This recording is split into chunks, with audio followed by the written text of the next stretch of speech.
everybody, this is Townsend. Thank you so much for tuning in.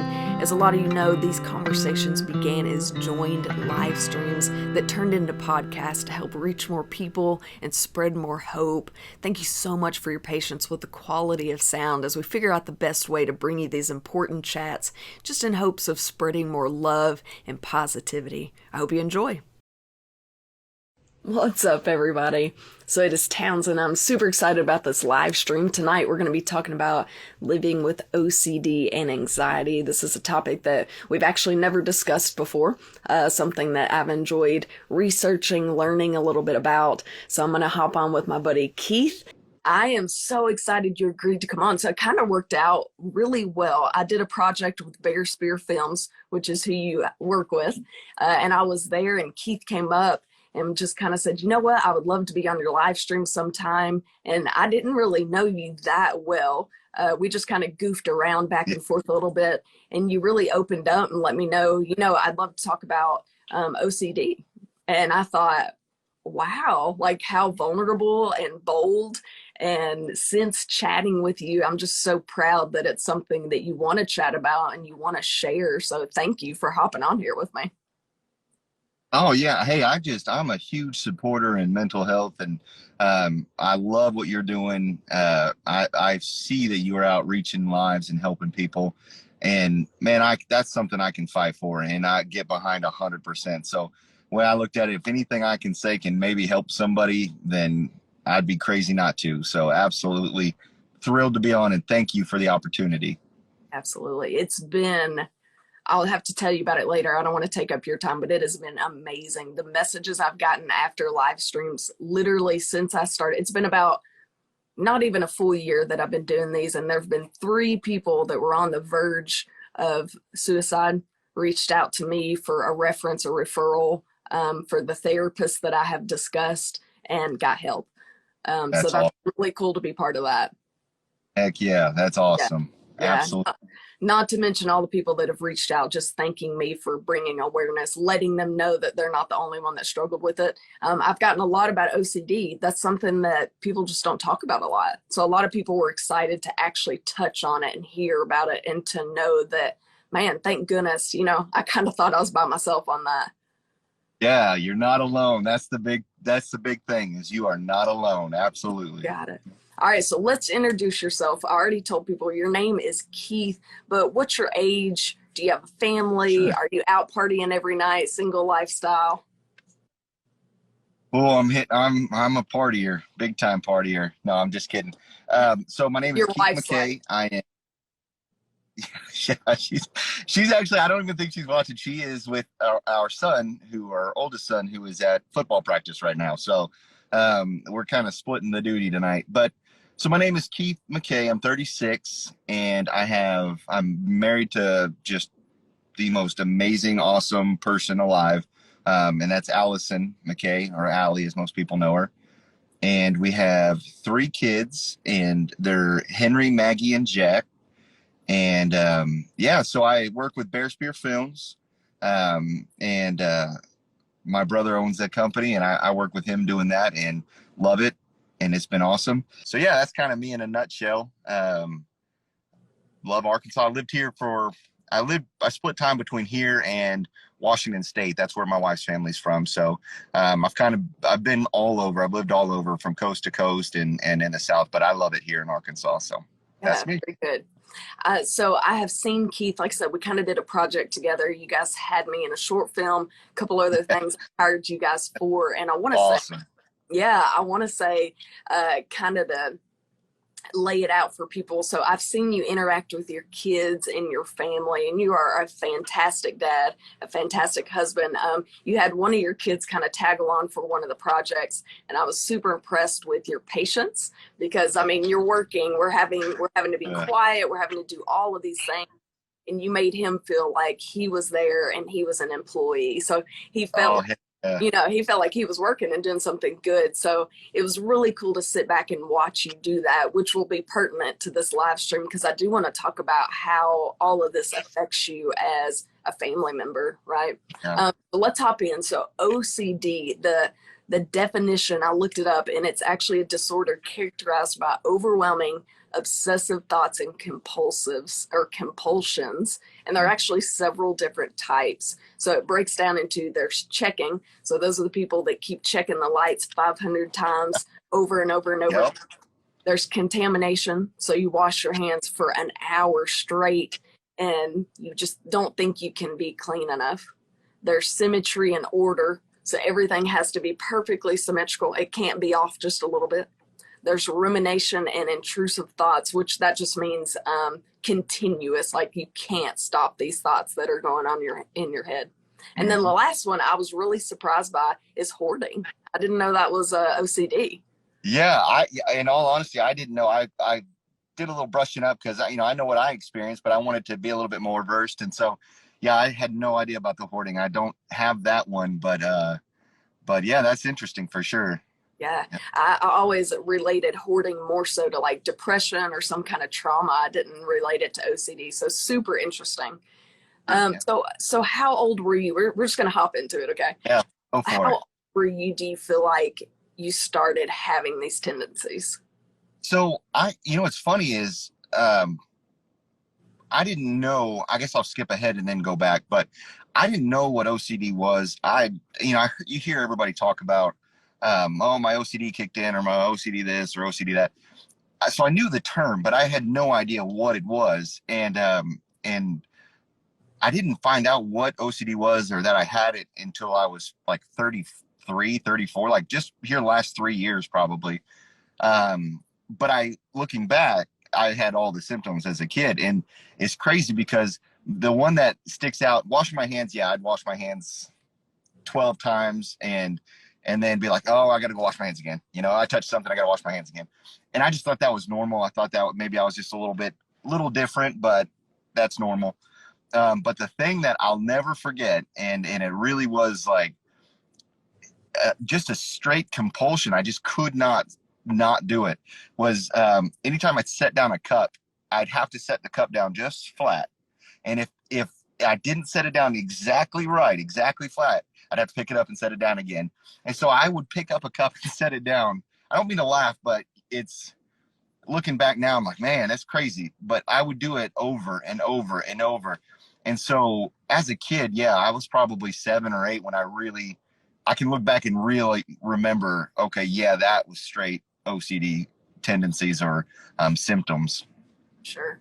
So do you feel like out of those topics that we mentioned under the OCD umbrella, do you feel like contamination's kind of or do you touch on all of them? So I don't touch on all of them, but I definitely touch on several. And it's weird because I kind of I've go through phases in life. And so I think it kind of phases with you, and that can be terrifying. But at the same time, now where I'm at, I know what it is. And so you know what you're fighting now, and that's just a complete game changer.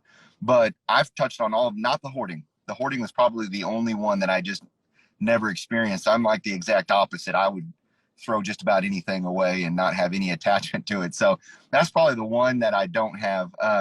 But everything from the contamination to the symmetry one and intrusive thoughts, that one is the worst. And I've definitely experienced that one. That is a beast to try to fight. Yeah, absolutely.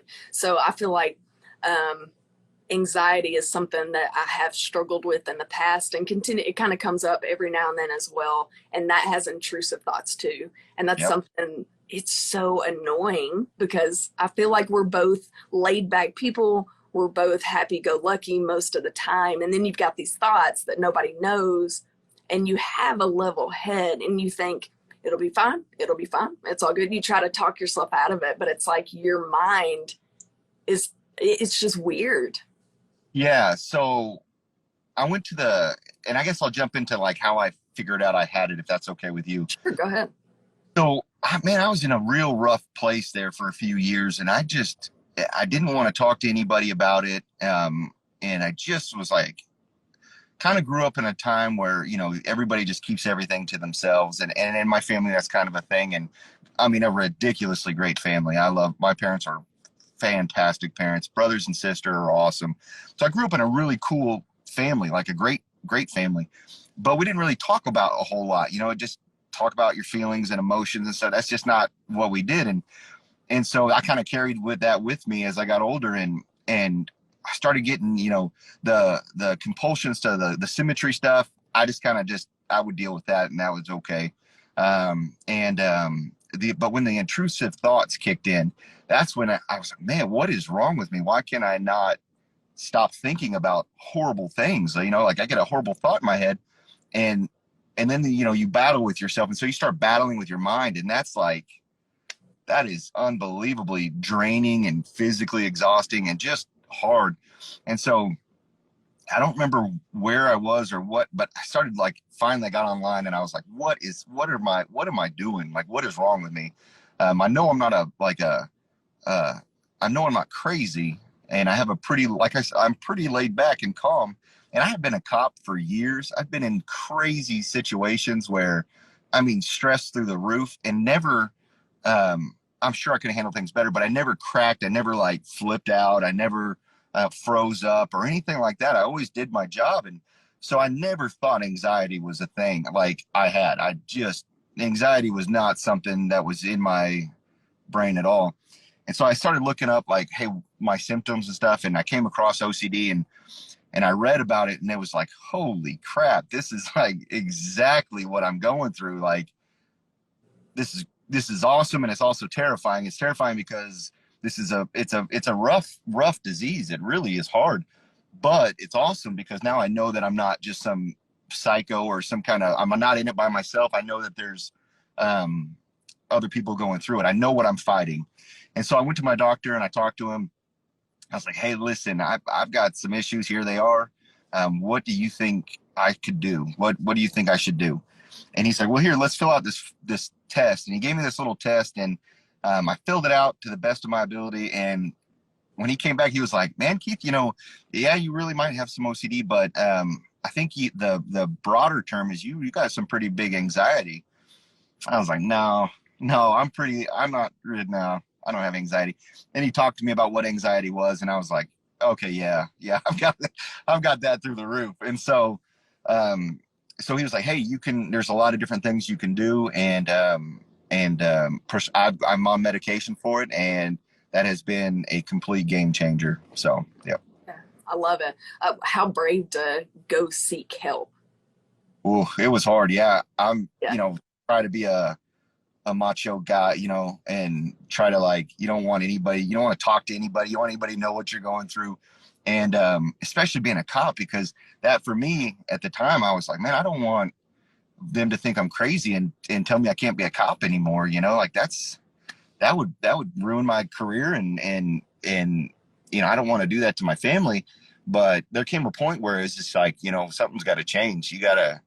You can either give up and just go crazy and feel bad and not get better, or you can fight it. And I was like, man, it's time to fight. Let's do it. So yeah, how brave. I love it. So I feel like I've said this several times on live streams, but I feel like our generation is really making a change and shining a light on mental health. And I love it so much because it used to be not that long ago. I feel like really around your age, especially my parents, your parents' age, it was considered stronger to hold it all in. So it was a strength to act like nothing bothered you and to put it all on the back burner and just to carry this burden. And now they're finding out how terrible that is. And they're actually finding out that trauma related to your parent can be genetic.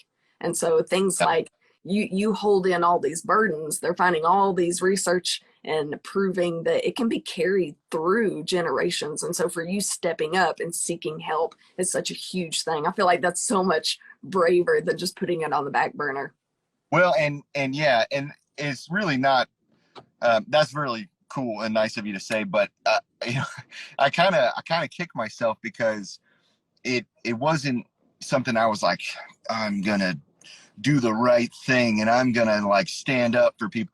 It wasn't like that. I was just so tired of fighting, and I was just, it is insane when you fight your brain, how draining that is on you. I would go home and I would sleep and sleep and sleep. And then I would wake up and be exhausted and then start fighting all over again.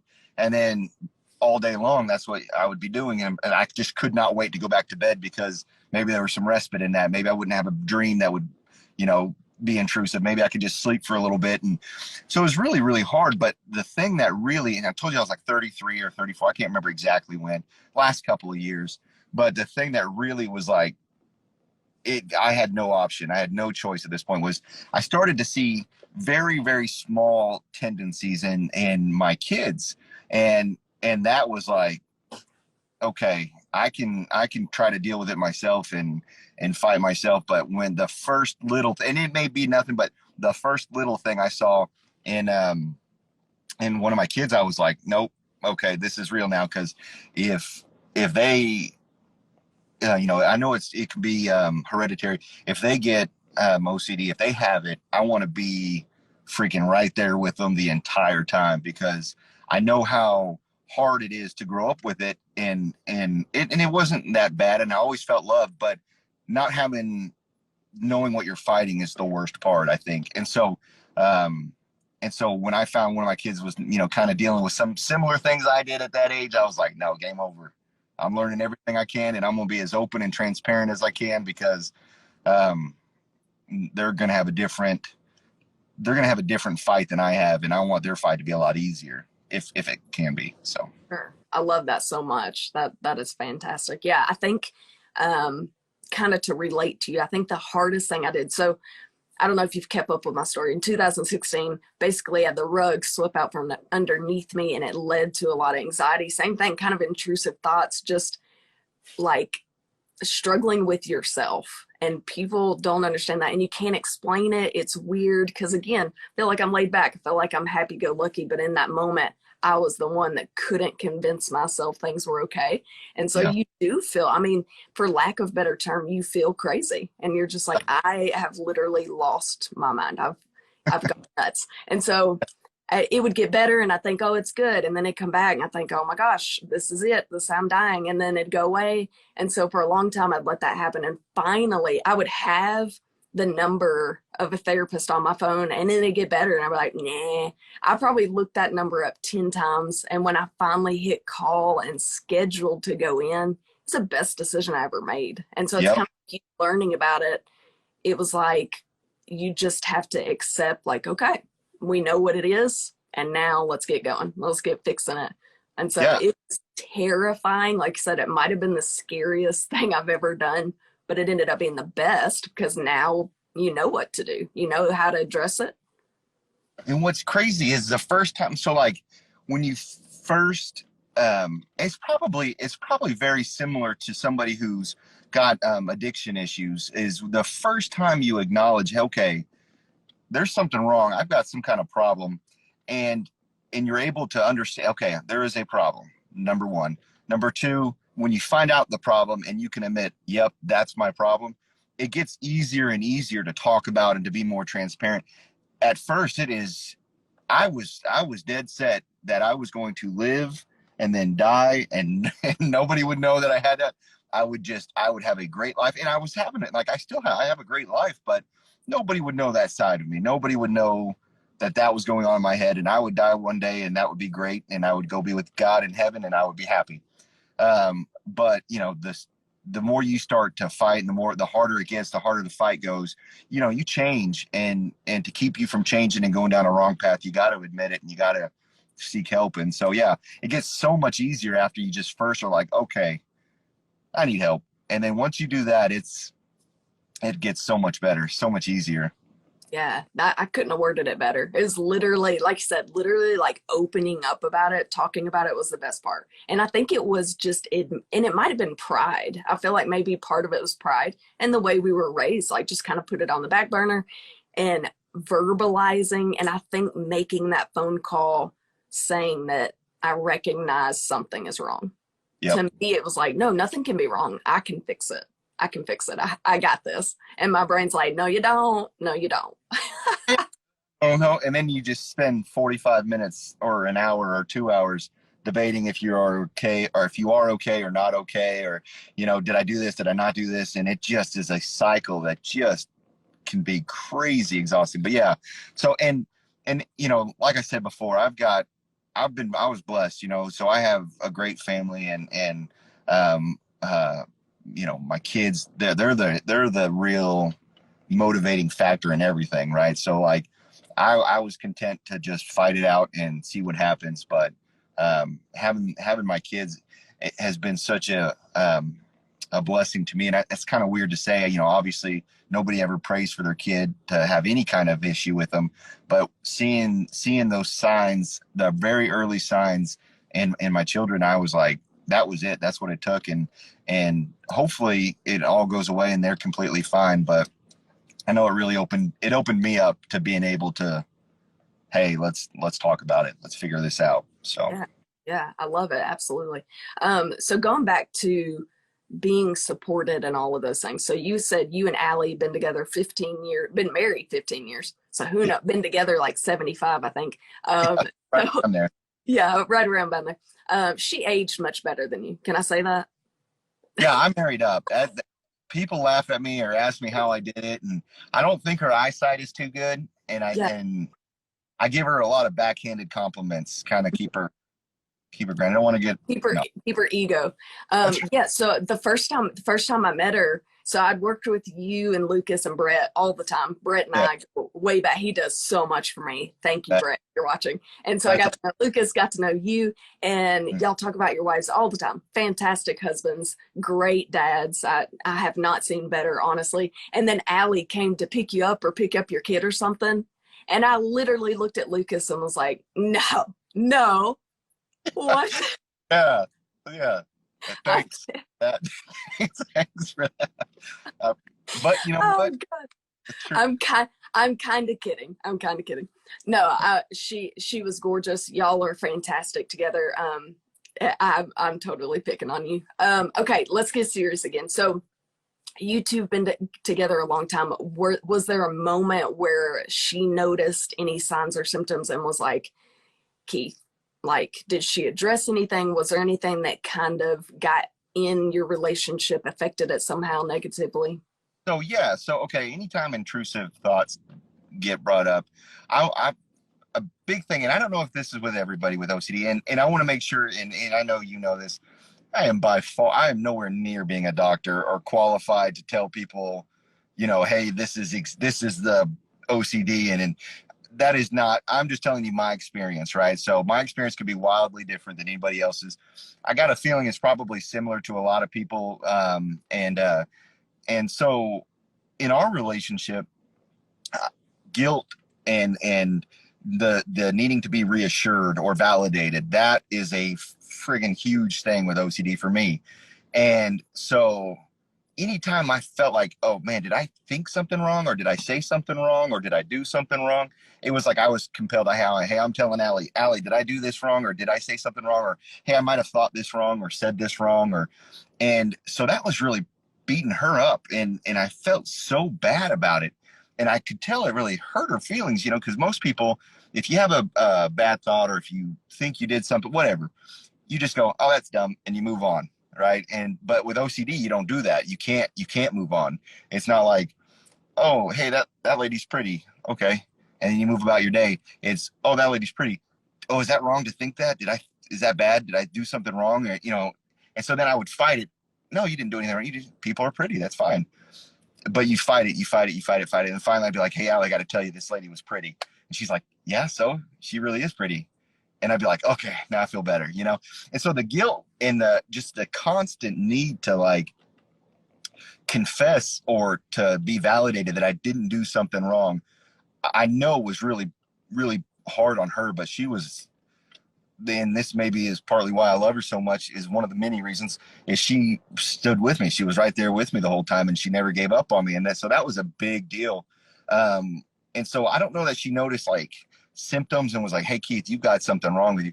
It was more just me punching her really like with just my insecurities or my issues, and her taking them and being okay with that and standing there with me. And so when I told her what it was, she read up on it. And I think that really like, she had kind of, I think the same thing I did, was like, okay, this makes way more sense now. finally we know what's going on. And so I don't think she specifically called it, okay, that's OCD. But once we found it out together, it was yeah, we both kind of had the okay Yeah. thing. Yeah. Wow. That is awesome.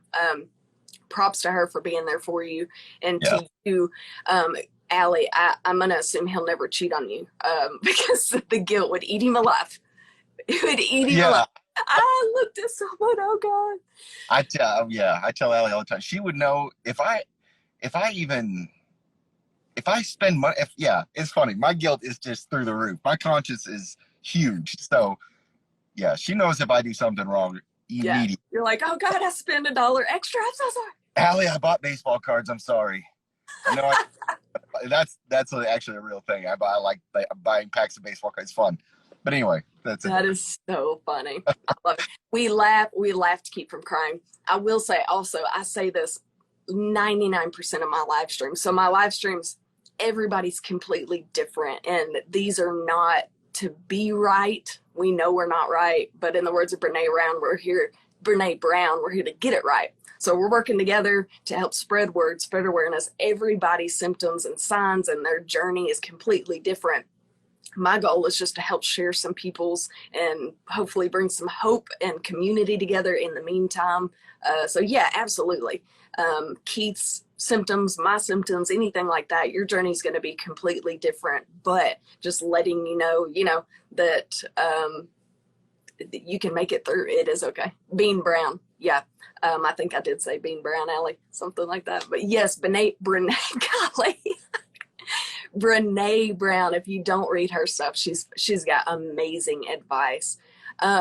Keith, did you ever go to therapy yourself, or did you and Allie ever go to couples therapy regarding those things? So that's one area where and just to put it bluntly, I've failed in that regards.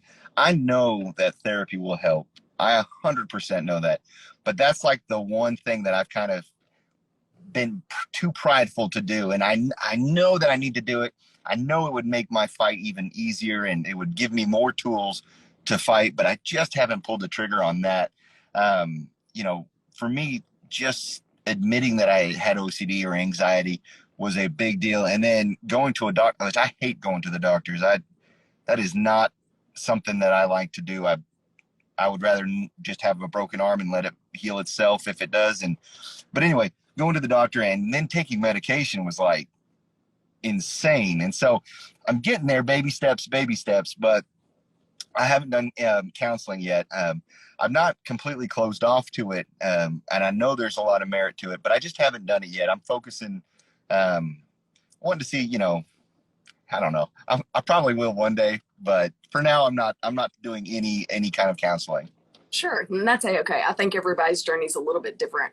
For me, I went to the doctor first because I didn't know where to go. I was just like, something is wrong. And I got to figure this out because it is quite literally driving me bonkers.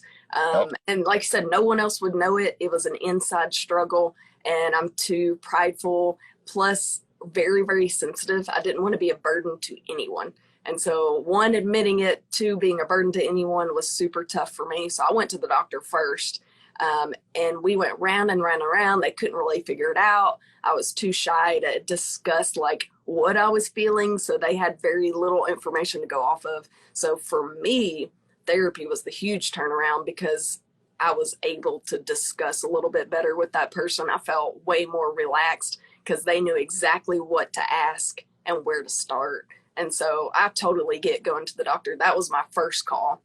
But for me, I felt like therapy just was amazing. Literally the first thing she said to me was pretty much like, you're not crazy. And I was like, okay, cool. I feel way better. Honest to goodness, just to have a professional with all these degrees be like, you're okay. And that's it. I mean, literally that relieved so much anxiety for me because I thought I was losing my mind. Yep. So with like your daily routines, how does OCD and anxiety, how does it show up now that you're a dad? Like what are some things that happen? Yeah. So now that I'm a dad, it's still there, right? So that's one thing that I think if you have OCD or anxiety, it can come and go in waves, and it may not show itself for a while, but it doesn't just get healed. There's no pill or cure for it. It doesn't just go away. And so that's something that I would say for most people, you've got to understand that no matter how good things are for you or how good your life gets, you're still going to be battling. But then again, everybody's battling something, right? So everybody has battles and everybody has fights. And so for me as a dad, though my kids are like some of my greatest joys of my entire life, they are just so fun and so awesome. You still battle. And so as far as daily routines, everything's different. Every day is different, I should say. So one day just may be a completely great day. I may not have one weird OCD moment or anything like that. And then the next day I could just be battling nonstop all day, all day, all day, all day. So it really is like a day-to-day kind of thing. Some days are better than others, and some days just suck. But there's always tomorrow. There's always another day. And so you look for the good when you see it and when you can find it. And a big thing I always like to say is you find what you're looking for. So if you get caught up in that mind fight and okay, I'm anxious today, or I've got OCD today, and you fall into that spiral, you're going to look at nothing but the bad. But if you can just find one good thing and just think about that good thing, then you'll start thinking about good things, and eventually the day will end and the next day will begin and it'll be a better day. So yeah, but it's hard to, like, I don't have any set thing, like set routine, and nothing like that. Yeah. I wasn't sure if something kind of set you off or if it showed up differently. You talked about how when you were younger, setting the cup down a million times till it's perfect. I didn't know if it kind of shifted with kids, like, Oh yeah. your kids are older but like getting the diaper perfectly right and just trying over 1,000 times or something. I don't know. Say that. I think I did like, okay, it's got to be even. It's got to be even. It's got to be even. You say that. I hadn't thought of that in probably, I guess, 10 years since Henry was little or something like that. But yeah, little things like that. But most of the real fighting, the real like issues, they don't change. It's the intrusive thoughts. It doesn't matter if you have kids or no kids, or you're single or you're married, or you're a Christian or you're not a Christian. Those fights are pretty consistent. They for me anyway, they stay, and that doesn't change. So having kids, you may have for me, may have some additional issues or something like that. There may be a day or something where I'm off kilter or whatever. But the kids, they didn't play that as big a factor as I would have thought, or I guess some people may think. But yeah. You kind of answered this, but just to address it, do you feel like having 3 kids and being a husband, do you feel like the added, I don't want to say weight, but that's a lot of responsibility. As small kids, you're carrying their loads. Do you feel like that adds to your anxiety, or do you feel like it's kind of a separate thing? Oof.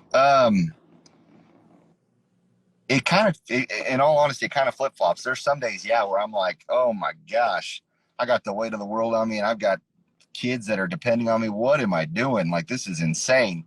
But then there's days where you're like, man, like, love these kids. I love this. I love my wife. This is like, I am so blessed beyond measure. So it kind of comes and goes in different ways. And I think that's probably the same for everybody. It's just the only difference is, I think with OCD, the bad times can get significantly worse because you just can't push that thought out of your brain. Like, and so, there's times where I'm like, oh man, it would have been so much better if I'd have known I had this kind of issue. If I'd have known I had OCD, man, I would be living in the woods somewhere where I wouldn't bother anybody and I would be by myself and all that. But that's crazy. You can't live like that, because everybody would be off in the woods because everybody's got issues. Like, there'd be nobody. So yeah, we'd all be living up in the trees. Everybody off in their own little corner, and we'd all be weird little. We'd all be weird. Oh wait, we are. That's true. We are all, yes, gosh, yes, we all have our issues. That's so important. And the older I get, the more I realize that, gosh, the people that reach out about these live streams, I can't express it enough how cool it's been to see. Even I have a small platform. I want to use it for good. I started out teeny tiny. It's grown significantly, but still very small. And the feedback I get is unreal. So it's amazing. So it's really cool, one, to just relate with more people, and two, to know that having a simple conversation, like we said, addressing, okay, here we are, and then talking about it, one, makes you feel better. I feel like it's therapeutic to chit chat about it. Weird. It's weird. Yeah. It's just weight off your chest. I didn't expect that, but yeah, it absolutely is. So, Yeah, if it feels pretty good. Okay, so I asked people if they had any questions for you, and every one of them were worded differently, but they all wanted to know what coping strategies you used. So, like, what are some things that help you particularly? So, I want to start with the intrusive thoughts. What sure. helps you with that? And then let's go into like the cleaning was one that you addressed. So, how do you address that? So, okay. Intrusive, or how to cope with it, man, that's a slippery slope. I have tried a lot of different ways. And so, um, before I knew what I had, before it would be sleep, right? I would just be like, okay, I just want to sleep because I can forget the day and I can go to bed. And then you can turn to alcohol. Okay, well, I can have drink a little bit, slow my mind down. I can go to sleep. But that doesn't work. That just opens up the whole different door for different problems. So what I found is best is, and this is where it gets tricky. This is where OCD really is a booger. Is physical activity is the number one, right? It's weird that it is, but like for me, it's weird. I don't work out a whole lot. I really should, but physical activity and eating right. And my wife is huge on this. Is it putting good fuel in your body and treating your body right will help your mind 100%. I'm confident of that. But where OCD comes in and you're fighting in your brain all day, it wears you out so bad that you lose all kinds of motivation and desire to go do anything physical. Like all you want to do is just sit down and just watch TV or something to just get your brain off it. So that can be really challenging. And for me, it really has been like super hard to be disciplined to go do that. So but there are other coping mechanisms, right? So number one would always, always, always be working out and eating right. If you do that, it's going to help 100% of the time. But also, talking to folks, not internalizing it all and being just completely stoked. Like I was so closed off to everybody. Like my brother Lucas didn't know I had OCD. Like nobody knew I had OCD. And I just kept it quiet, kept it quiet, kept it quiet. When I started to talk about it a little bit, man, it really just changed a lot. It really ended up getting out there, and it made me feel, okay, I'm not crazy. I'm not alone. So talking about it and eating right, my faith has been everything for me. So prayer works. And I know this isn't a uh, uh, platform to try to get people to become Christians, and I get that. But for me, my relationship with Christ has been what saved me, and literally has saved me. That has been a good thing. And then again, focusing on and medication, but also focusing on the good, looking for the good. What's up, Henry? We were just talking about you. Yeah, man. Hey, Henry is. I'll tell you this. I told him I was coming on this show, on this platform, and I was like, man, Henry, I'm going to talk about OCD and anxiety, and I want to tell you that you're a reason for me wanting to do some of this, but I won't say anything about you. I won't bring your name up. I don't want you to. And he was like, Dad, I want you to. I want you to talk about that because it could help someone. And I was like, oh man, like my dude is a legit good human being. So love you, That bub. literally makes me teary. That Yeah. is, yeah. I have had close family members struggle with a lot of things, and the last thing they would ever do would be admit it. And so again, I want to harp on the fact that as a father, just seeing you with your kids, showing up for them the way that you did, and even hopping on here, sharing that you want to help them out, you want to help yourself out, which I know you said earlier, you didn't necessarily do it because of them, you did it for you, but in the end, it really is for them. And I just think that is so brave. And you don't see it that way. I know that, but it really is. So I have more respect for you than I did before, which I had a ton Well, of. I appreciate that, and my biggest the number one thing is keep doing what you're doing because, and I'll tell you this. This is cool. This is a cool little story. So when I was Allie and I were in Northwest Arkansas. We lived up there, and there was a guy there in our Sunday school and class, and he talked a lot about OCD. And this is before I knew anything about OCD. And he dealt with intrusive thoughts, and he dealt with intrusive thoughts that really focused on his faith. And I saw that dude struggle so hard, and I remember thinking, man, that poor guy, that sucks. That poor guy. And I didn't really think much about it, but he was open and he talked about it. And he talked about it. And he talked about it. And it wasn't long after that I kind of, I still didn't think I had OCD. I didn't know it. I didn't talk to him about it. Didn't get in other than what he prayed, his prayer request.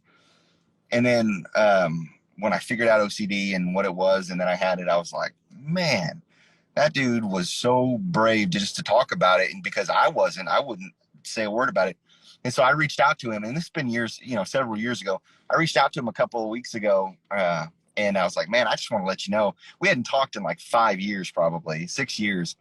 And I reached out and I was like, man, I wanted you to know that at the time I didn't really get it, but you really had an impact on me, and you just being brave enough to talk about it like that was a huge deal. And I didn't know it at the time, but man, it really, really has had a huge effect on me. And he was like, oh man, I'm so glad it helped and all that good stuff. And so I think it was an encouragement to him. But yeah, so one person talking about it, I think can really just start a springboard of people being like, okay, I got this crappy thing, but so do other people, and we can fight together. Oh, absolutely. Yeah. We did, not that long ago, a few weeks ago, I did one on eating disorders. And, I honestly hadn't thought about mental health and eating disorders because it wasn't something I've struggled with.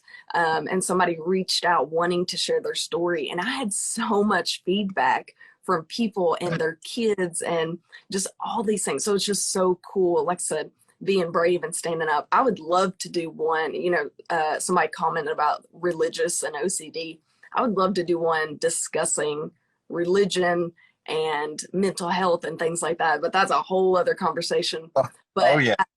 I am huge on that as well. I think my faith is a huge player in my game and just keeping my head on straight. I think reading a devotional every morning is big for me. It just kind of starts my mind off on the right page. But for me, it took researching and really delving deep into my religion, learning more about it to make it like a platform for me, like to make it something that, okay, this is cool. Like this will help keep me centered. Now, I will say praying makes me feel better, but it's not a end all fix all. Oh Like yeah. I Yeah. think a lot of people get that mixed up. Like, listen, I've prayed about it for 5 years and it's not gone away. Well, it's not like a magic potion that you drink. Yeah. And I've also seen the opposite side. I've seen religious people argue that you don't have anxiety if you're Christian. Yeah. Uh, So I'm sorry, I don't mean to interrupt, but one of my kids told me the other day, they said me that someone in class had said something about anxiety, and the teacher said, well, back when my kids were growing up, nobody had anxiety. This wasn't something. This is all people just need to just buck up or something along those lines. And man, that fired me up because I was thinking, everybody has, okay, 99% of the world probably has some form of anxiety. It's an umbrella thing that affects so many people. And people back then had it too. That's probably why the world is kind of messed up as it is, because nobody would talk about it and people were made to feel weird about it. And so back to the faith is, it can feel so hopeless. Like you can just feel so lonely and just no hope for your life, no hope for anything, that you are just completely alone, completely in a dark room in a fight and you're losing that fight. But for me, the my faith has given me hope, right? So I've got hope in Christ, and for me that is everything, right? So I know that we live in a sinful world, in a fallen world with problems, but for me, I know that, hey, okay, this is temporary, and there's hope for after this. So that's been a big thing for me. And like what you're saying, prayer is funny because, again, OCD, you say you compulsive and you repeat things a billion times and you play scenarios over in your mind over and over and over. And I've done that with prayer, like in the middle of praying, like talking to God. I've been like repetitive. Did I do this? Did I do this? Then you think something wrong and you think something bad. And it's just like, prayer is amazing and it's great, but it is not like a magic pill that's just, okay, everything's fine. Like, you could be a Christian and be up against a lot of fights. So Oh, 100%. absolutely.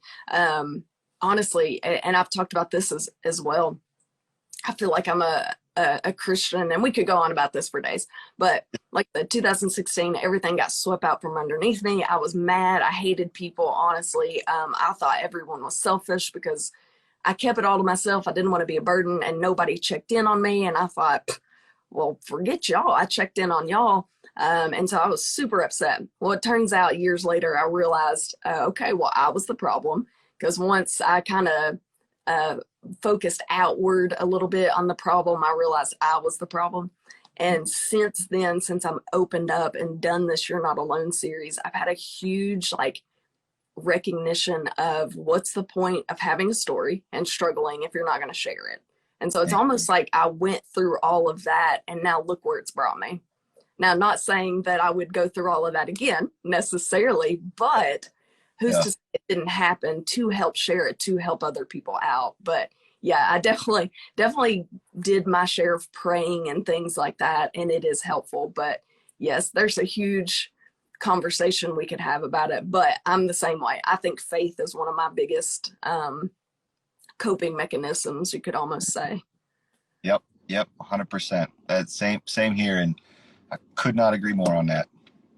Okay, so you were talking about how you have a lot of guilt and it plays part in your relationship. So let's take that as a partner, a friend, a family member. When you're having those struggles, what's some advice for them? What's something they could do to help ease your mind? Ooh, that's a tough one. So yeah, like you have to, I think most people, if not all people, would know what's them and what's not them, right? First identifying that, right? So, okay, this is real or this is an OCD thought, right? And that, once I can figure that out, it helped tremendously. Now, I didn't just solve everything. Everything wasn't just, oh, great. But it's identifying, okay, this is an actual thought. This is my thought, and this is an intrusive thought from OCD. Once you can separate those two and okay, I know I'm fighting OCD and this is an intrusive thought, it gets significantly easier to take it and change the channel, right? Changing the channel is something that's just something I do, right? Okay, change the channel, done, moved on. And so if the intrusive thought comes back or if the guilt comes back, change the channel, just change the channel. And that can be exhausting and it can be like crazy on your body, but that's what works for me is identifying, okay, this is not real, this is not a reasonable normal thing, this is just OCD trying to trick me, not today. And then I move on, and eventually you do that enough and you don't give into it, you don't feed into it and confess everything over and over and over, and you don't give it the life, it does tend to be easier. So I would say, as hard as it is, and I'm laughing because I know it is like having a whole thing of French fries there and not trying one. It is hard as crap to not give into it. And so if you can identify the thought and not give into it, that is the key. That right there is OCD. If you can not give into it, then the next time gets a little bit easier, and it never goes away, but it gets easier and easier and easier. So now if I have some kind of guilt or an intrusive thought, I would say most of the time, and I think Allie would back me up on this, I went from saying, And I, even as a kid, I would confess a million things I did wrong that I thought I did wrong. But now it's gone down significantly to where I know it's an OCD thought and it's gone, and then, yeah. So that's what my thing is: identify it and then realize it's OCD and just change the channel. Yeah. So what about Allie? Like in those moments, if she can sense you going through something, what's the best thing she can do? Like uh, physical touch, talk you down, reassure you, just leave you be. So I think she used to she used to say, Keith, what you thinking about? And I'd be like, oh man, okay. So the last 2 minutes I've had 9 million thoughts and here they are. And if I didn't say them just right, I would feel bad and I'd have to tell, oh, and I also thought this, and I also thought this, and I also thought this. So she's learned not to ask me what I'm thinking because that just opens up a whole mess of things. But and I think we've kind of went through that thing where she would be, it's okay, you can tell me, or you can say it's okay, I'm here for you. And that was done out of love and just being a good wife and a good person. But I think she learned fairly early on to turn that into don't be and not that she was an enabler, but don't enable that, or don't feed into that. And now she's gone. Or like if she knows I'm struggling with something, she's like, Keith, you're fine. It's fine. Don't tell me. It's all good. And so that releases you from, okay, now I don't feel so bad. And so that has been a big thing is to um number one, don't ask them what they're thinking, because that sucks. Number two is don't enable it. Don't be the tell me you're fine, you're okay, and move on. That's Yeah. So nonchalantly, I feel like people all the time, even myself, I'm sure at some point they're like, oh, my OCD's kicking in. Oh, I'm so OCD. And obviously they don't really mean it. Like the actual diagnosis, I think it's 3 million Americans have an actual diagnosis or the actual tendencies of OCD, but it's overused in conversation. When you hear people do that, does it bother you a little bit? Or are you like, ah, whatever? now. No, you really don't. Yeah, now I kind of like it just depends in the conversation. So now I tend to laugh about it because I'm like, you have no idea, like not even. But I think it went first. Yeah, it did bother me. And I had a one time I heard somebody at our church was like talking about OCD, and they're like, and it's kind of a blessing to have OCD because your house is clean and things are this way. And I was like. And I just started laughing. I was like, oh man, a blessing to have a no. But to be fair, I consider it now kind of a blessing because if my kids have it, then I know what they're fighting and I can be in their corner and back them up. So for me now, I kind of feel like it is a blessing just because I can help others. But at the time, boy, it didn't feel like one. So it doesn't really bother me because I know most people aren't like trying to hurt people's feelings or be offensive. Everybody says stupid stuff. And I'm boy, I say a lot of stupid things. So I'd be a hater to get mad at somebody for that.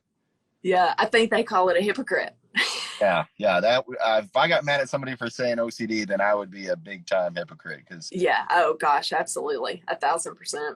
yeah. Yeah. So in conclusion, OCD, it affects millions and millions of people. The definition, did you find a different one than me? The one I found was it's a disorder characterized basically by overwhelming, intrusive, obsessive thoughts and compulsions. Yep. No, that's Is it. that how you Yeah. feel? Okay. Yep. So finding more and more research. So OCD is one of those mental health issues that is super complex. So they haven't quite figured out it can be trauma based. So it can start at a certain age because of certain traumatic experience, or it could start from genetics, which we talked about earlier. So if your parents or grandparents or something had that trait, it could have been passed down. So it's kind of one of those super complicated things. However, I'm so excited to hear your side of it because I myself do not have a diagnosis of OCD. I don't struggle with that. I think everybody has a little tendency of it, but I Yeah. don't have like diagnosis. So it's so exciting to hear your side and to address it and to let people know that there is hope in that struggle.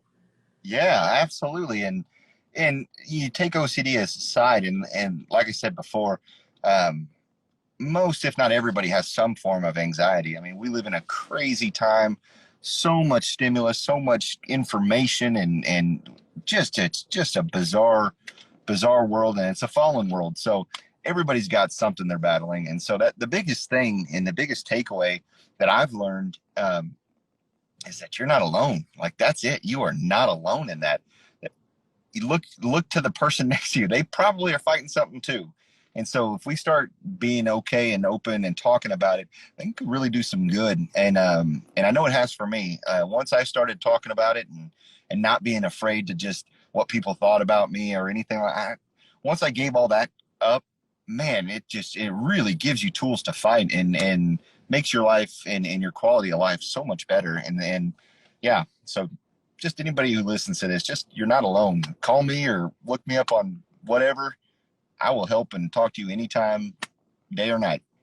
I love it. I love it. Keith, thank you so much for joining me. I loved it. I feel like I could talk to you all evening. Yeah. I feel like I said, we could do a whole different subject on Christianity and mental health. It's been a huge structure for me. I feel like you as well. And it is okay to have struggles. I just want people to know, kind of like you said, it's okay. It's okay. We all have them. And yeah, anytime you want to talk, you let me know, because it's fun. And if it can help somebody, that's great. And Christians are far from perfect. We struggle with everything just like everybody else. And so just because you're Christian doesn't mean you're not going to have freaking crazy fights. So yeah. Yeah. Good way to word it, for sure. Keith, it has been a pleasure. Truly. Allie, I'm going to repeat this. You can go back and watch this later, but I respect Keith so much. I already did before tonight, but more tonight. Without you even being there before I met you, he spoke nothing but high things about you, respectful, you and Lucas. So, oh my gosh, so respectful to their wives and their children. And for me, it is so nice to see people like that.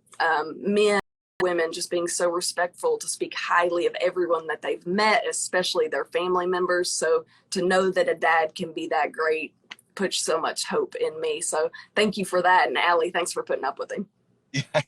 Yeah, that's the big one right there. Hey. All right. Well, have a good evening. Thanks for taking time. Oh yeah, anytime. And I'm just looking forward to our next acting gig together. We got to get another short film in. I'm ready. Anytime. All right. Take care. All right. See you later. Have a good evening, Keith. You too. If you're looking to buy or sell, I have the perfect realty company for you. Clark & Co. Realty is located in the Benton, Bryant, Arkansas area. And they understand that buying or selling a home is more than just a transaction. It's a life-changing experience. That's why their team of highly seasoned real estate professionals is dedicated to providing exceptional, personalized services for all their clients. They truly take great pride in the relationships they build, and they always work relentlessly on the client's behalf to help them achieve their perfect real estate goals. They always have the client in mind, and I can speak firsthand when I say how reliable, trustworthy, and quick they were. When I was looking to buy my first home, they were there with me every step of the way, answering every question I could think of. They showed me a great amount of knowledge and patience through the process. It's no wonder they've won so many awards for their outstanding services and their excellent relationships with clients. So if you're looking to buy or sell, there is no better option than Clark & Co. Realty.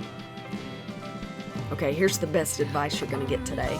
If you're driving through Conway, Arkansas, swing by Cross Creek Sandwich Shop. Honestly, talking about this sandwich store is making my mouth water.